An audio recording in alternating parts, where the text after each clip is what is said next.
नमस्कार मित्रांनो, सध्या महाराष्ट्रभर पावसाने खूप थैमान घातलेला आहे आणि याच्यामध्ये शेतकरी राजा हा पूर्णपणे लॉस झालेला आहे। आम्हा शेतकरी बांधवांचं जीवन परपंच चालवण्याचं, उदरनिर्वाह करण्याचं जे साधन होतं, गाई म्हशी बकरी, हे सुद्धा पावसाच्या पुरामध्ये वाहून गेलेले आहेत।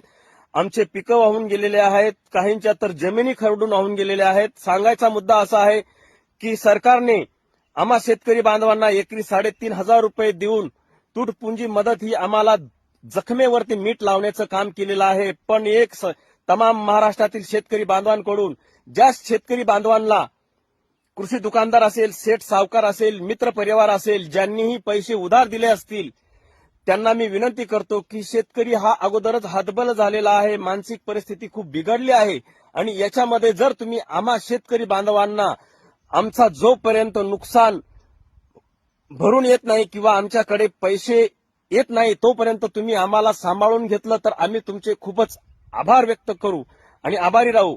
मित्रांनो, ज्या शेतकरी बांधवांचं 100% नुकसान झालेलं आहे त्यांनी मनामध्ये असा कुठलाही विचार आणू नका की या नुकसानामुळे मानसिक परिस्थिती खराब होईल आणि त्या खराब झालेल्या परिस्थितीमध्ये आत्महत्या किंवा कुठे निघून जाणे हे मनामध्ये विचार आणू नये अशी मी शेतकरी पुत्र मळगावकर विनंती करतो। मित्रांनो, आपलं जीवन दायनीमध्ये एक लक्षात ठेवा, आपण सुरक्षित